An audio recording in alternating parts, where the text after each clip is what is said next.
Ladies and gentlemen, this is the Footy Travellers podcast.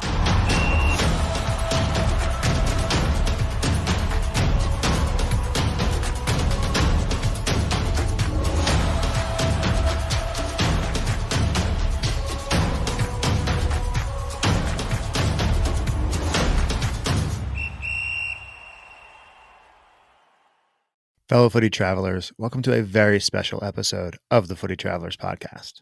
This one comes from a conversation we've been sitting on for a little while now.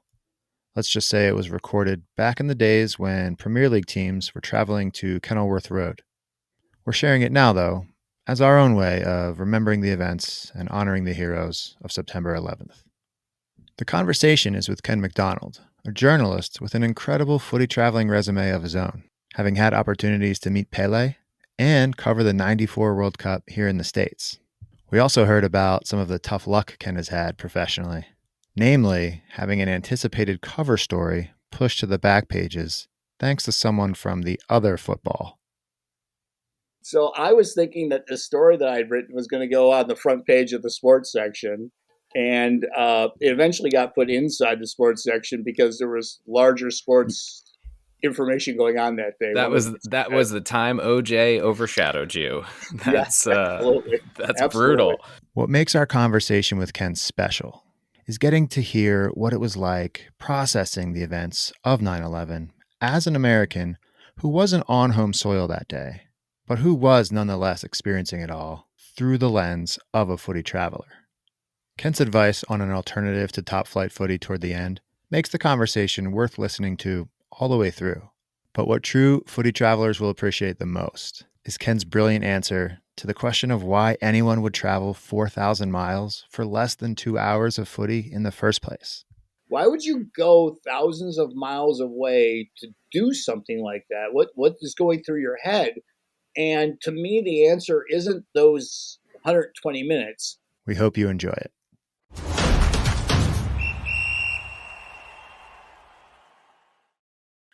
You know, you've traveled the world for decades watching soccer. You're bound to have significant life events like O.J. Simpson overthrowing you on your latest article. These things happen, right? Like, especially for the frequency at which you were traveling and going to matches, it happens. But you had what I would say is a truly remarkable experience while at Liverpool in 2001. And so I would love for you to kind of tell us about that night. Sure. So a little background. Earlier that year, about August or so, I'd gone over and I was going to spend about a month in England going to matches. And I'd kind of gotten some things together and everything. And the way it was going to work out was I planned to be in Liverpool on September 11th.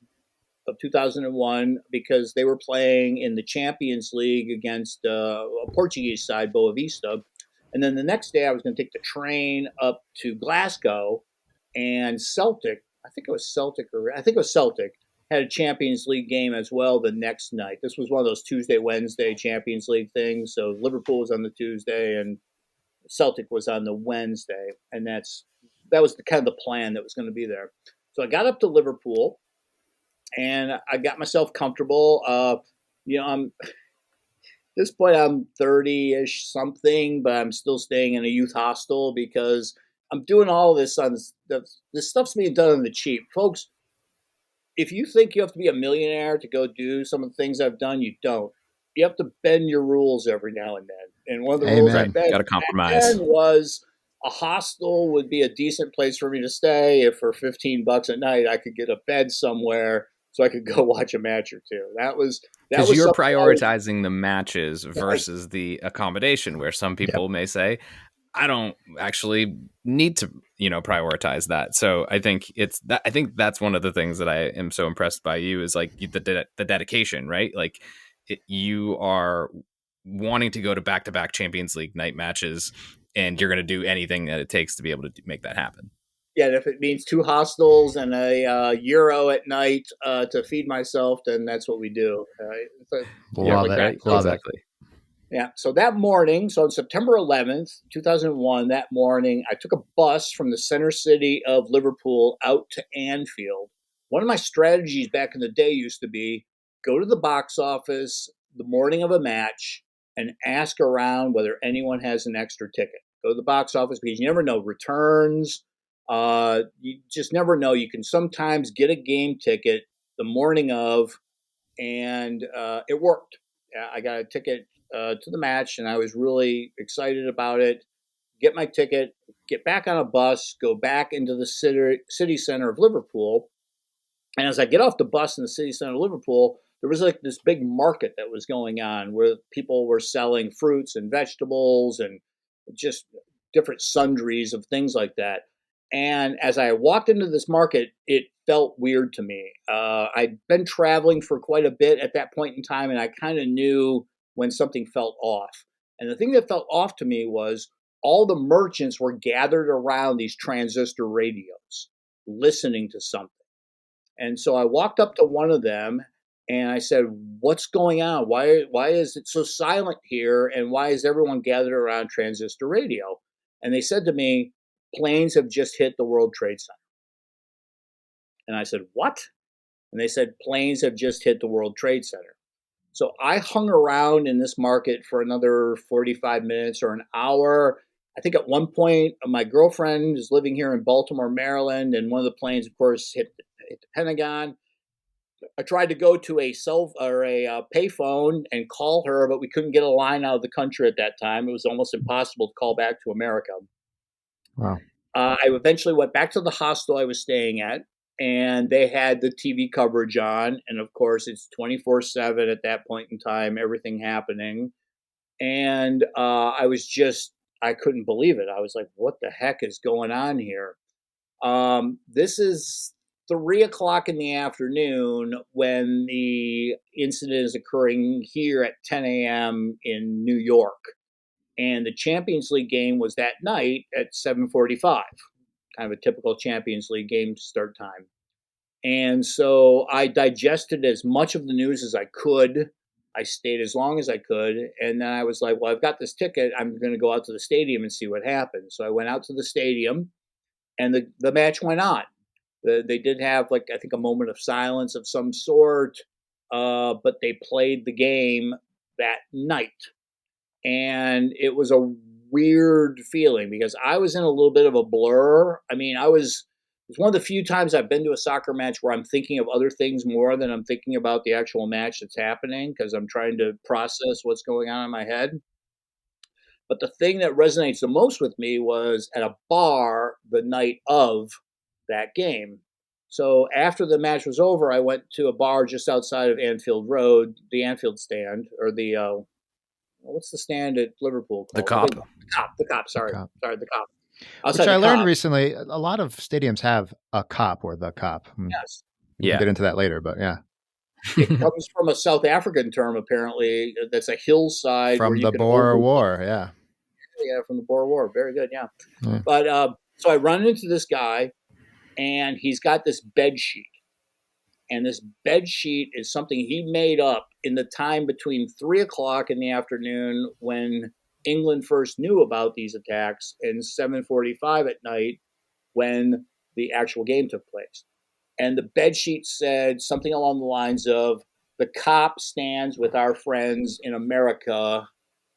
And it had images of doves and tall buildings and a Pentagon-shaped building. He'd literally made it with clip art and some writing that he did because he has another job.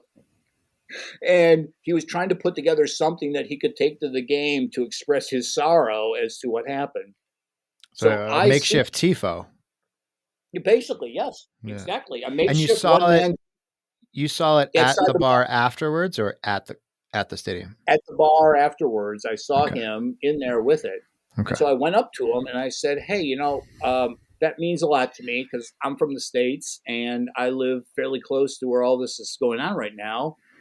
Any chance that you might be willing to part with it?" And he said, "Sure." But before he parted with it, he inscribed it to me. And the inscription was essentially, to Ken, Liverpudlians know the tragedy of what can happen on a day, and he compared the 96 people that passed away at Hillsborough during the 89 crush during the FA Cup game with what happened in the States that day. And we are all on your side. And he gave it to me, and I stuck it in my backpack. And for the next several days until I got back to the States, I was traveling around with this. And what was really interesting was the next morning when I woke up in the hostel, I went down to the television room where I saw them doing Champions League highlights from that day. And they showed him in the stands holding it up as part of the highlight package. Like sometimes when they do highlight packages, they'll show fan reactions and stuff like that. And they showed him holding this banner up, which is the same banner that is in my backpack that I'm about to take up to Glasgow, Scotland, which is a trip that's not going to work out because halfway up the train journey from Liverpool to Glasgow, I hear word that all Champions League games have been postponed for the next night as a show of solidarity for the attacks back in the States. And so I ended up going up to Glasgow. I had a kind of a fun night in Glasgow without a game to go to. So that's a story I tell quite a bit. And it's a story I tell oftentimes to Liverpool people because despite the fact that Arsenal and Liverpool people have quite a rivalry, that stems from many incidents that have occurred, one of which was when we won the league up at Liverpool back in 1989. I have a soft spot for all Liverpudlians because they were very gracious on that day, which was a fairly horrific and tragic day. Can I ask how long did it take for you to get in touch with your girlfriend at the time?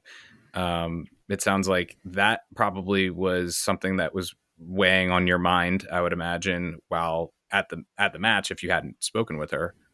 I believe I was able to get in touch with her before the match.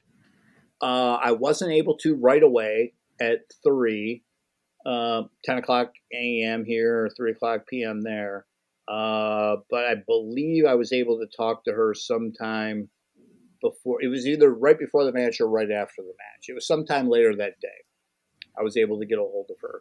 And we also started knowing a little bit more as the day went on about exactly what places were affected. And I kind of knew that her being in Baltimore as opposed to being in D.C. meant she was a little bit further away from what was going on and stuff. But it was it's a weird day, but it also meant it's out of that spawned several days afterwards, which are unlike many experiences that I've had in England, which were that the English, who I love the English, and they are great folks, but sometimes they're not always the friendliest of people.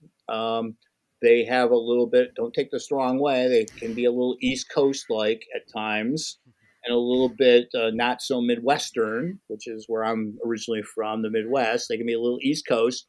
But I will tell you this, in the days after 9/11, there wasn't an English person that wouldn't bend over backwards to help me in any way, shape, or form to get to a place I needed to get to.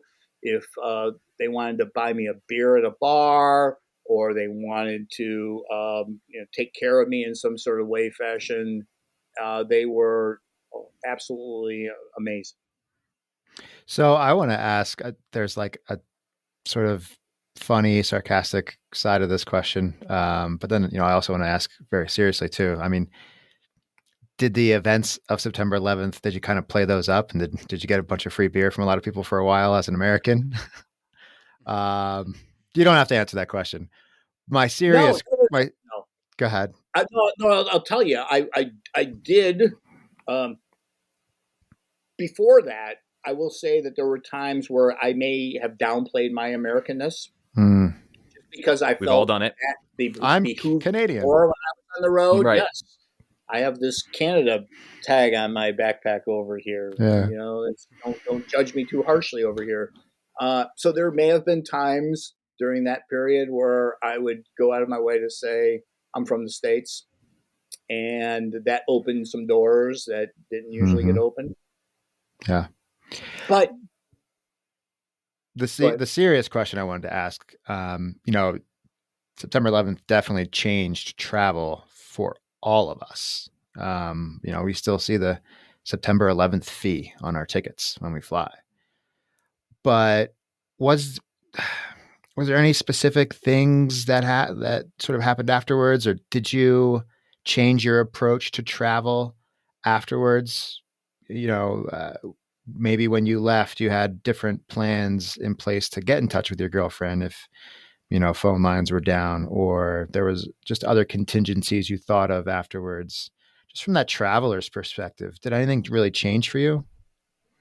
To be honest, and it's gonna be a dull answer to your question here because I think it's a great question. I don't feel like it did. The only thing that impacted me was getting back from England.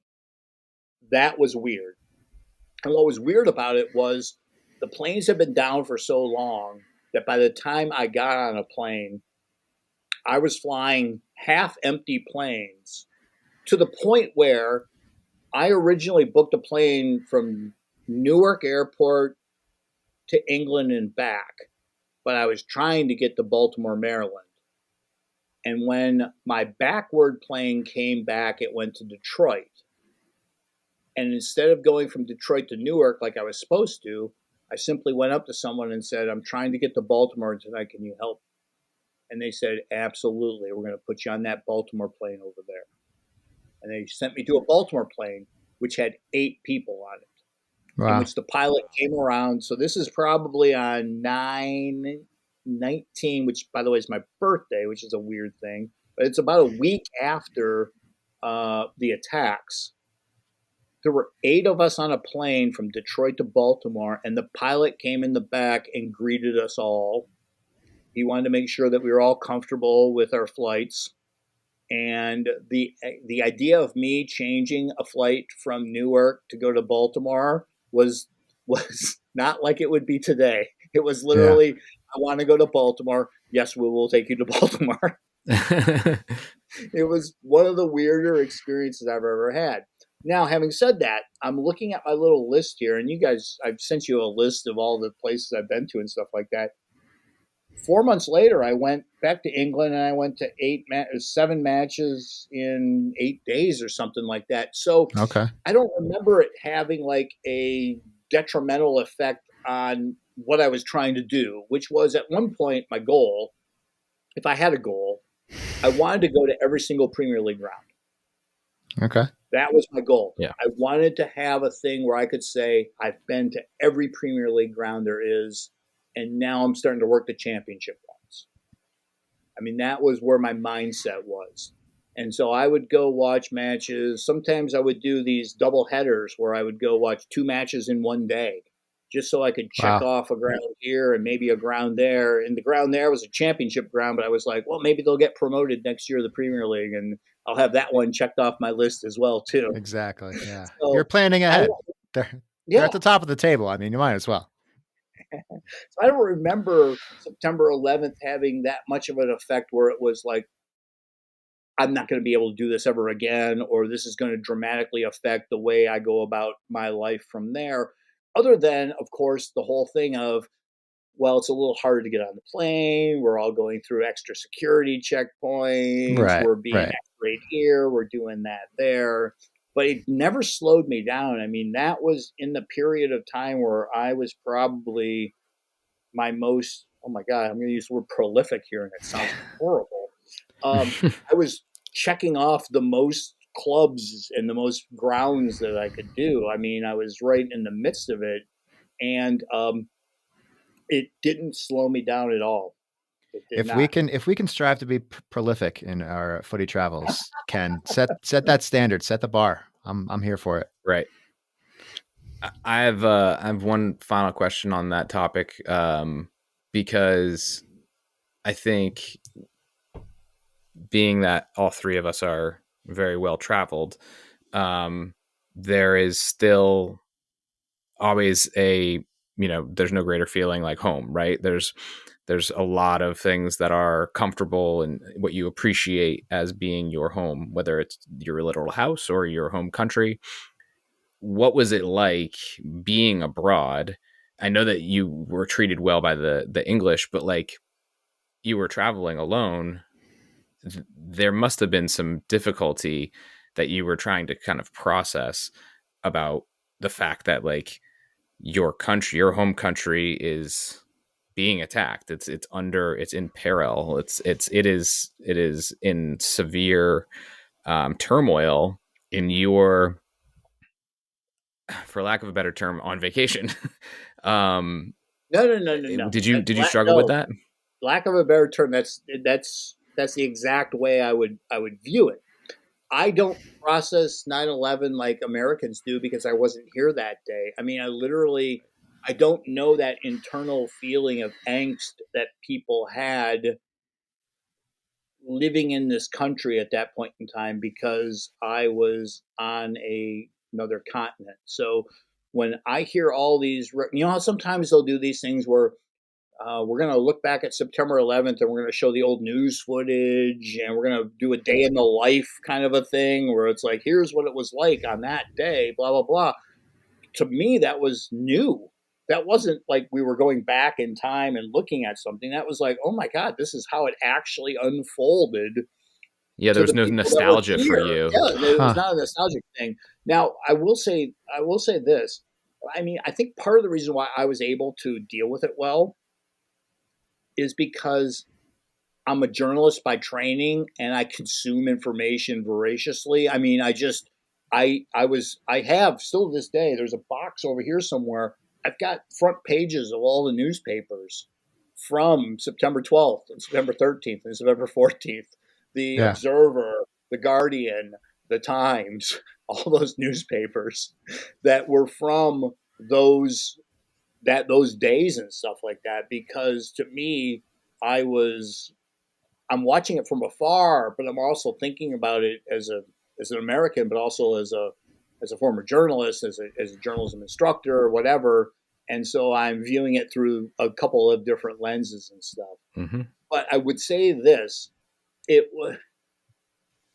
never made what I was trying to do more difficult, which was to try to keep going out there and experiencing different places and enjoying different grounds and different cities and different people. And it luckily did not make that like a no-go zone, which could have happened. I mean, if, things had occurred in certain ways, it could have made it so that international travel was just shut down. We just didn't do that anymore.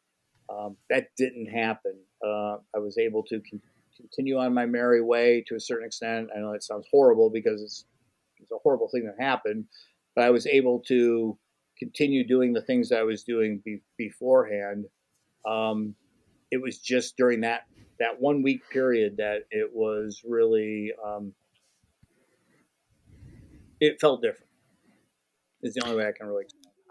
Well, not to be too cheesy or just ridiculous, but I think that and then COVID are good examples or good circumstances where we see that soccer, football, footy, and traveling and combining the two for all those reasons you just mentioned, getting out there, seeing new places, experiencing new things, meeting new people.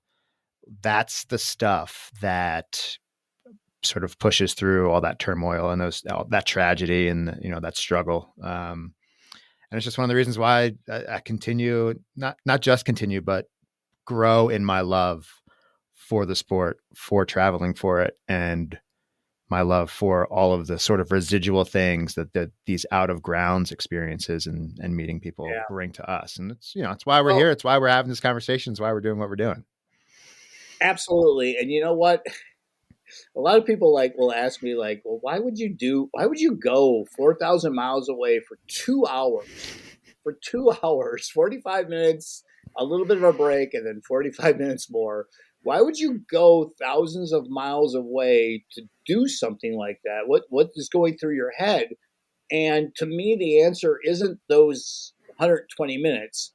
It's the hour or two before in the bar where I'm meeting people and I'm enjoying that. And it's the couple hours afterwards where we're talking about the match and I'm getting to know people and I'm interacting and stuff like that. I mean, to be honest with you, the 2 hours of the game is the least important part of the experience of going to the match. It's the buffeted 2 hours on either side that really makes a great day versus a miserable day. I've got all these sheets of all these games that I've been to. I can't tell you if I remember any of the action that occurred in the games, but I can tell you stories about the thing that happened an hour before the match and something that happened about a half an hour after the game that would be amazing to listen to, way more so than the actual match itself. Ken, you are an it's a absolute vehicle. legend. Yeah. I know. It's so good. It's like, I mean, it is so spot on that those 2 hours are the least unique elements of they're the least memorable because it's the people and the experiences that happen before and after it, or the cause of going to, a foreign country or another city that you've never been to. And it's like, those are, yeah, you nailed it. I can't even summarize it better than you just did. Well, but can I use that as a way of selling something else? Another idea? I'm buying. Folks, Tell me. Yeah. Lower league football is awesome. Yeah. Championship football, League One football. When you get down into the lower leagues, you're going to have every bit as great of an experience at half the cost, maybe even a quarter of the cost. And it's going to be a great day out. If you go to Leyton Orient, you're going to have as an amazing day out as if you went to West Ham, to Olympic Stadium to see West Ham. Now, the football, those 2 hours, going to be way different. But the hours before and the hours after are going to be equal, if not better in some cases. So if you're planning football trips, I got to tell you, do not look past the lower leagues. The lower leagues are bastions of places to go and be able to affordably have great days out. And I really encourage people to do that. I don't know if I was 13 or just roughly 13. I actually went to Leyton Orient versus West Ham in a preseason. I guess it was a friendly. And yeah, honestly, one of my most memorable footy in stadium experiences. So that's awesome. And I think there's an element of, this is going to sound for people that are the homers at the top flights, they may take this personally, but I think it's fair to say that those lower league matches have just a higher level of authenticity. You've got people playing for different purposes. It's more about most likely the love of the game than a lot of the other distractions and things that happen in these mega clubs that have political elements. And there's money. Just the money can dirty up so much of the beauty of the game, like we've seen FIFA do.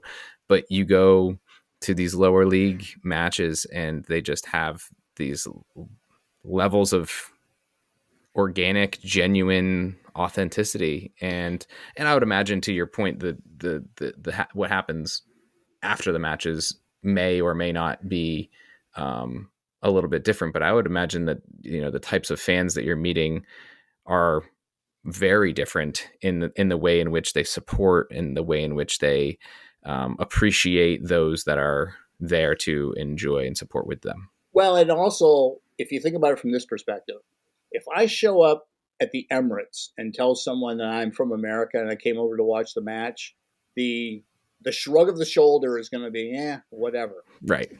If I go to Stevenage, and I went to Stevenage a couple of years ago for a match, and I tell some people at a bar I'm here to watch Stevenage play, they're like, oh my God, what in the heck are you doing here? Yeah. What brought you here? Can we get you a beer? I mean, for God's sake, so would you like a walk over to the stadium? Do you know exactly where you're going? I mean, let's show the lad a good time. Yes, you're going to experience situations at the lower level where you're going to blow people's socks off, basically, by saying that. Now, there's an exception to that, obviously, which right now is Wrexham. If you try to go to a Wrexham match, A, you're not probably going to get in, and B, if you're an American trying to go to Wrexham, you're just another American that wants to go to Wrexham. But if you go to another League Two side or a League One side, you're going to be looked at as I hate the word authentic, because authentic is sometimes sounds like a marketing word that is used willy-nilly by people to guilty. Yes. Yeah. But you're going to feel a little more authentic when you're at Bury or at Grimsby Right. Town Yeah. Right. watching a match than you Notts are if County. you're at Yeah. Arsenal, Tottenham, Liverpool, Man United, Man City, all those teams. Well, I will. I'll accept both of your labels that you just gave me, Ken. Which is, I am a marketer and I am a basic American Wrexham fan that really wants to go to the racetrack or the That's turf cool. and everything about it. I'm sorry. I want it. You just want And to run into Ryan Reynolds. I Right. want to go there as well too. I wish I had gone at one point in time. I've been to Chester. I've been to Crewe. Crewe. I've been to Crewe, Alexandra. And I've been to Swansea and Cardiff, but Wrexham has been off my radar. And they were probably in the 5th or 6th tier at the time that I was going to a lot of these matches. So it just didn't pop up on my radar. But I kind of now wish I had. Yes, I wish I could say. Like I tell people now I've been to Luton because they're now up in Hey, Premier Right. League. yeah. I was at Luton but 20 years ago when they were probably in League One or League Two or something like that. But I will tell you this, I have a Luton experience, which is that is an amazing ground to be at. I mean, that's one of those cool That's what things we about hear.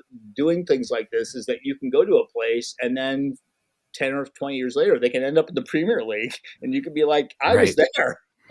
I was That's at so that cool. ground. I was at Ken that goes place. to Kenilworth. There you go. You can see like it now. I have one really random question that I feel like, and I don't know why, maybe because I'm hungry. Is there, I hope that this is something that you do when you go to these matches, especially in England. Do you get a pie? Or what's your Do you favorite often get, scran? Well, yeah. I'm a fish and chip guy. Okay. And Okay. so I had a great experience in Brighton. I was just in England last November. This past November, I was able to go to a Arsenal match on a Saturday, and then I got to see Brighton play on the Sunday.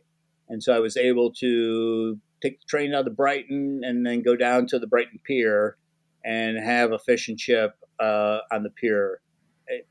Oh my God. So it's a fish and chip on the pier, but it's like 38 degrees and the wind is blowing off the English Channel. It's cold as all get out. And I'm sitting there on the beach, effectively eating this fish and chip because that's the experience I wanted. But there was no one else around me because no one else in England is stupid enough to go eat fish and chips on a boardwalk or a pier in late November. So, And there's but no, Ken loving life.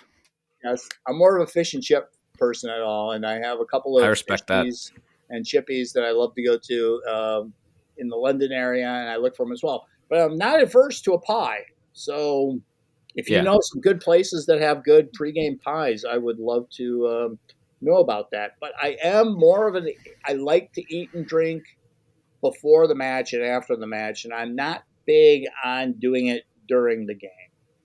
Yeah. I will have an occasional halftime pint, but for me, the experience of eating and drinking is a pre-match experience and a post-match experience, as opposed to a game day experience, game time I experience. respect that. Cheaper that way too. Absolutely, absolutely. Yeah.